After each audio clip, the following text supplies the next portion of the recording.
आप देख रहे हैं अल्फा डिफेंस हिंदी में आपका स्वागत है। आज के इस वीडियो में हम लोग बात करने वाले हैं इंडियन नेवी की कलवरी क्लास की सबमरीन्स के बारे में। स्कॉर्पियन क्लास या कहें कलवरी क्लास इस समय भारतीय नौसेना की सबसे एडवांस सबमरीन्स हैं, लेकिन इन सबमरीन्स में ना ही एयर इंडिपेंडेंट प्रोपल्शन सिस्टम है और ना ही हैवी वेट टॉर्पीडो है।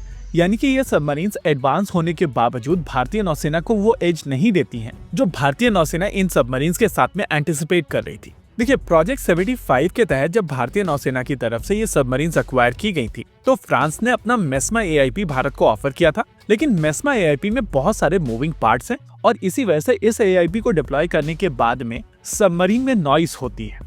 एआईपी यानी कि air independent propulsion system basically कई प्रकार के होते हैं, लेकिन फ्यूल सेल टाइप के एआईपी को छोड़कर ऑलमोस्ट हर तरीके के एआईपी में मूविंग पार्ट्स होते हैं और ये मूविंग पार्ट्स सबमरीन को नॉइजी बनाते हैं। भारतीय नौसेना की रिक्वायरमेंट स्टार्टिंग से ही क्लियर थी कि उनको एक ऐसी सबमरीन चाहिए जिसके ऊपर फ्यूल सेल टाइप का एआईपी हो, और जब स्कॉर्पियन क्लास की सबमरीन्स को सिलेक्ट किया गया था तो वहां पर एआईपी नहीं लिया गया था। आइडिया था कि डीआरडीओ की तरफ से अपना खुद का एक एयर इंडिपेंडेंट प्रोपल्शन सिस्टम बनाया जाएगा जो इस क्लास की लास्ट की 2 सबमरीन्स के ऊपर इंटीग्रेट किया जाएगा। अनफॉर्चुनेटली डीआरडीओ का एआईपी उन लास्ट की 2 सबमरीन्स के लिए तैयार नहीं था और इसी वजह से लास्ट की इन दोनों सबमरीन्स को बिना एआईपी के ही बना लिया गया था। यही कारण था कि एक proven air independent propulsion system को अक्वायर करने की कोशिश P75I प्रोजेक्ट के तहत की गई और वहां पर भी पूरी एक्सरसाइज कंप्लीट करने के बाद में भारतीय नौसेना ने रियलाइज किया कि इस समय वर्ल्ड में कोई भी मेकर ऐसा नहीं है जिसके पास में फ्यूल सेल टाइप का proven air independent propulsion system हो। क्लोजेस्ट अगर देखा जाए तो स्पेन की नवांशा का एयर इंडिपेंडेंट प्रोपल्शन सिस्टम काफी हद तक भारतीय नौसेना की रिक्वायरमेंट्स को मीट करता है, लेकिन अभी तक ये एआईपी प्रूवन नहीं है और जब इंडियन नेवी ने इस एआईपी को टेस्ट किया था तो ये सबमरीन के साथ में इंटीग्रेटेड नहीं था।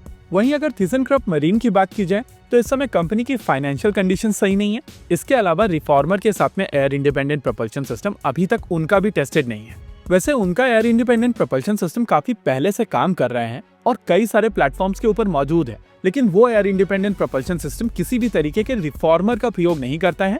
इनफैक्ट वो एक बड़े हाइड्रोजन टैंक को कैरी करता है।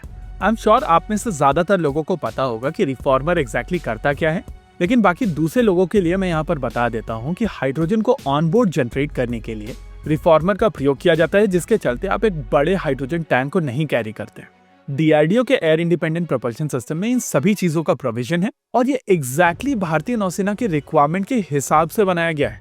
आज मिनिस्ट्री ऑफ डिफेंस की तरफ से लगभग 2000 करोड़ की लागत की जो डील साइन की गई है उसके तहत एक एयर इंडिपेंडेंट प्रोपल्शन सिस्टम का प्लग बनाया जाएगा और फिर एग्जिस्टिंग स्कॉर्पियन क्लास की सबमरीन्स को बीच से काटकर इस प्लग को वहां पर डाल दिया जाएगा, जिसके बाद में ये submarines air independent propulsion system से लैस हो जाएंगी। देखिए, फिलहाल के लिए केवल एक सबमरीन के साथ में ऐसा किया जा रहा है, लेकिन एक बार जब ये एयर इंडिपेंडेंट प्रोपल्शन सिस्टम पूरी तरीके से प्रूव हो जाएगा तो बाकी सभी सबमरीन्स में इसी एयर इंडिपेंडेंट प्रोपल्शन सिस्टम को लगा दिया जाएगा। इसके अलावा 3 और सबमरीन्स बनाई जाएंगी जिनके ऊपर पहले से ही ये एयर इंडिपेंडेंट प्रोपल्शन सिस्टम लगा हुआ आएगा। इसके अलावा मिनिस्ट्री ऑफ डिफेंस की तरफ से एक और डील आज साइन की गई थी और इस डील के साइन हो जाने के बाद में भारतीय नौसेना की इन सबमरीन्स को दांत मिलेंगे। देखिए, किसी भी सबमरीन का सिग्नेचर वेपन सिस्टम होता है उसका टॉर्पीडो। कलवरी क्लास की submarines black shark torpedo fire करने में सक्षम है, लेकिन ये इटालियन टॉर्पीडो भारतीय नौसेना की सबमरीन्स के साथ में अवेलेबल नहीं है। स्टोरी तो आप में से ज्यादातर लोगों को पता ही होगी। अगस्ता वेस्टलैंड स्कैम के चलते भारतीय नौसेना की इन सबमरीन्स को ये इटालियन टॉर्पीडो नहीं मिल पाई थी क्योंकि कंपनी भारत में ब्लैक लिस्टेड है। लेकिन आज मिनिस्ट्री ऑफ डिफेंस की तरफ से जो डील साइन की गई है उसके तहत भारतीय नौसेना को अब इनके साथ में टॉर्पीडो मिलेगी और ये टॉर्पीडो इंडिजिनस होगी। डीआरडीओ की तरफ से इलेक्ट्रिकल हेवी वेट टॉर्पीडो बनाई गई है जो परफॉर्मेंस में वरुणास्त्र से बेहतर है और माना जा रहा है कि ये तक्षक हेवी वेट टॉर्पीडो का एक वेरिएंट है। एनीवेज, यहाँ पर अब कहा जा सकता है कि भारतीय नौसेना के लिए सुपर कलवरी बनना शुरू हो चुकी है।